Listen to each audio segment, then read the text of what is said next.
y'all don't even know this, but this is take number like 7. Okay. 小hin猫，笑笑。All right. Arigatou gozaimasu. All right, let's get into this trade recap from today. I've secured after today. I'm gonna take out 5,000, and then on my live account I made 2 bands today. So pretty good. Making up my trade from yesterday. As you see, I'm just gonna go here. As you can see, bang, it took this low. I'm kind of mad, boys, because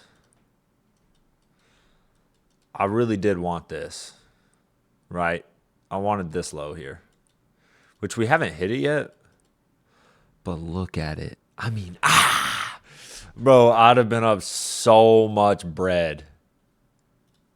But I took profit right here. So, like, just going into the day, looking at it, we've flooded the face. And at this point, we've moved down so much. Like, if you go to the hourly, like, this was like market open was here. Let me go to the 5-minute. Market open was here 9:30, right? And as you can see, we've been just dumping, right?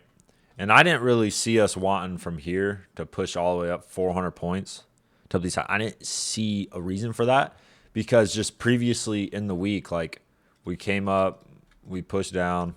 And what I actually, the reason this bias today, why I was so short bias is, as you know, early on in this week, bang, this trade, like we filled this daily gap, right? And if this is being respected, which Wednesday respected it, right? We had a close below it. So if this is being respected, we should then take out the low of the trend, right? Bang, retracement, perfect retracement, bang. And we're sweeping out this chop we've been in for like 2 weeks now. So I was like, okay, we want to take this low out. We want to push down. And just in general, how we've been moving in the market, like we need a move down, right? So on the 15-minute, now let's get down to lower time frames on how I actually find my entry, right? So now that we have a higher time frame narrative, like I want shorts. So what specifically will I be targeting, right? So what I wanted before I was going to take shorts down to those lows is I wanted to see we had these 15-minute gaps right here. And they perfectly got filled, equilibrium, absolutely beautiful, like tapped into this top one, absolutely perfectly, right? And then straight off doing that, we get an IFVG. I mean, it does not get any prettier than this. This is the short I entered. And to be real with y'all, I was genuinely going to hold it down here, right? I was going to hold this out.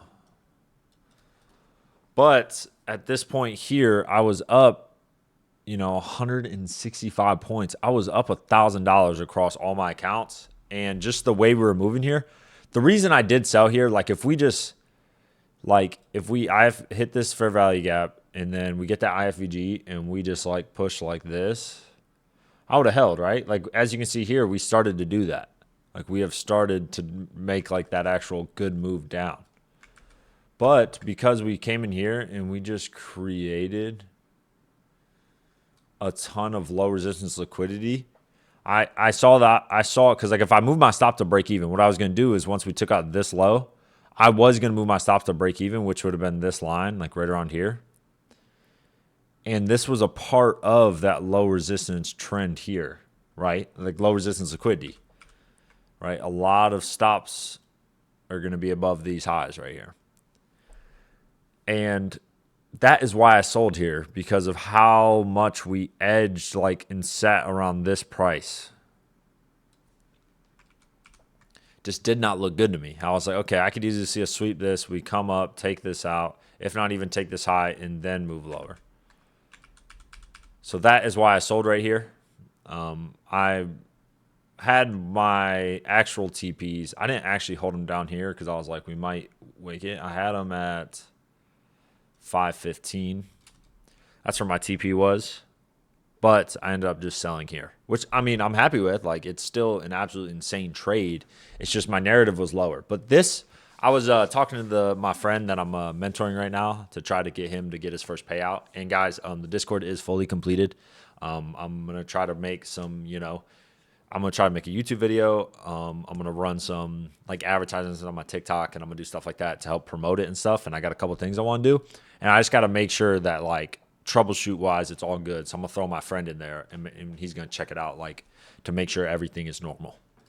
But that should be up this weekend, ideally, as long as everything goes well and we can get in with that, and I can start actually teaching y'all.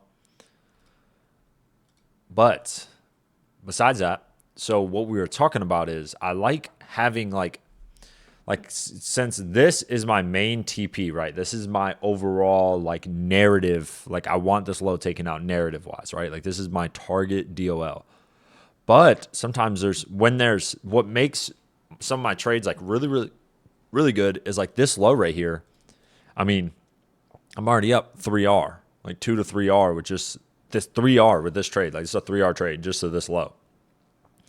But like tapping into here is like a part of the narrative to go down here, right? So if price wants to go all the way down here, according to my bias, this low should be a guaranteed dub, right? Like this should be like guaranteed gonna get hit, and a lot like makes it to where like I might like you're not gonna get stopped out as often, right? I don't know how to explain it besides that. Like this draw is my bias for the entire market. There's liquidity resting that are good targets before this draw, but this draw down here is why I took the trade. But this draw right here is like extra juicy, right? If that makes sense. Like this draw is better because of this. Like I wouldn't have taken the trade to take this low out. I took this trade because I wanted price to come down here. But this low was such a good RR that it was honestly worth to take. Like if I was like ideally I'd take a profit here and then go to break even, and then I hold, and then take profit here, and then hold, and then take profit here. But I'm not in with enough contracts for that to really be even worth it right now. Like my live account's not big enough. Like if I'm trading a $5 million live account and I'm risking $100,000 on the trade, yeah, we'll take 50% here, 25% here, 25% here, right? And we'll call that a dub. But that's not what I'm doing right now. So I took my dub here. We're up 3R. That is absolutely plenty. My average is around 2R. And I have like a 65 to 70% win rate. So plenty. Like I don't need to hold for longer. And this also right here was securing me a pretty big payout. So I'm happy with that. And my Tradeify Select accounts, which are the best accounts if you want to get your first payout, I think the rules are amazing. They prevent you from like even being able to over risk because you got to take 3 days at least pass. There's a consistency on the passing. And I think that's good for beginners because it keeps you from like allowing the dopamine of like wanting to pass in 1 day. Obviously, if you're an experienced trader and you have money to blow, the 1 day thing is amazing because I can just full port the account.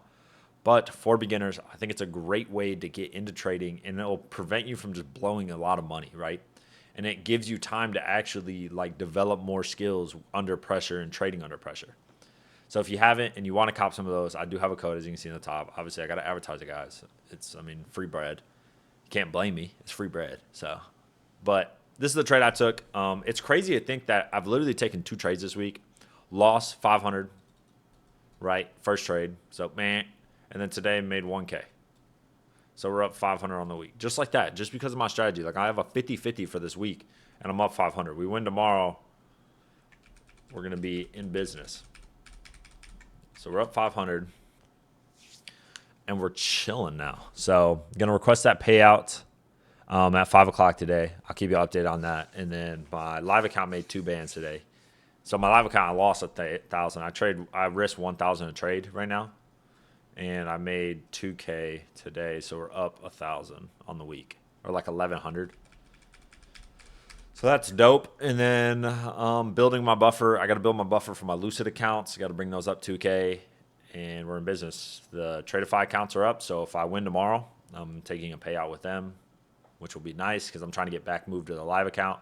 Hit up Apex. I should get that account by next week, so should finally get that live account. And it actually is broken. So with Apex Live now, once you get moved to live, it's actually a pretty sick deal. So it's going to take a while to get to where it's making you crazy money, but you start with one account, 3K, and then once you make 4,500 on that account, like you build it up 4,000, so you build it to 7.5K. They're going to give you a second account. And then once you do the same with that next account, they'll give you another account. And then once you do the same with that account, they'll give you another account until you have 5 accounts, right? And then you're basically given 5 accounts, unlimited payout, whatever you get to, it's yours. And I'm gonna just run those up to where they're making me, $25,000 to $50,000 a month just off those. Honestly, $50,000 a month off those. Then start stacking my live account to where that's making me like $100,000 a month. 50 to 100,000, and then with all the other funded accounts, another 50, and then another 50, another 50, another 50, to where next thing you know, I'm making $250,000 a month. Like that is my goal by the end of this year, is to have a 6-figure plus month.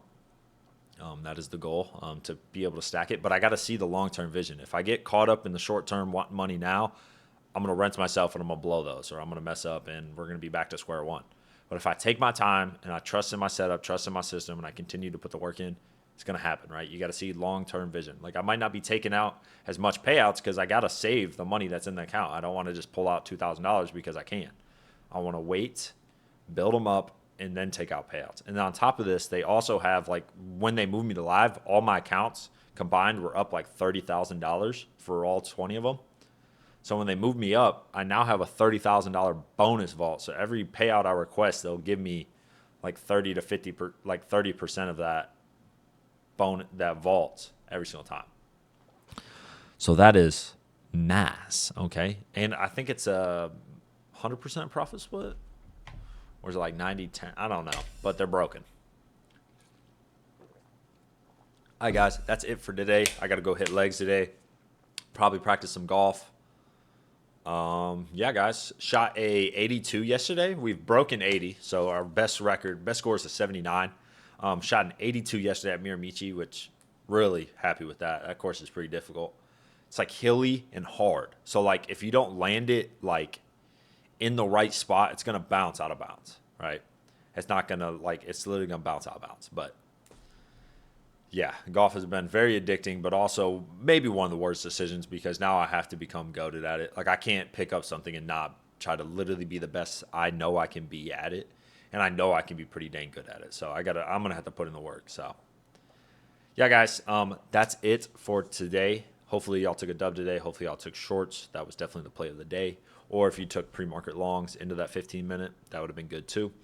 Whatever your strategy is, maybe y'all are scalpers, but this price action right here probably rents a couple of y'all.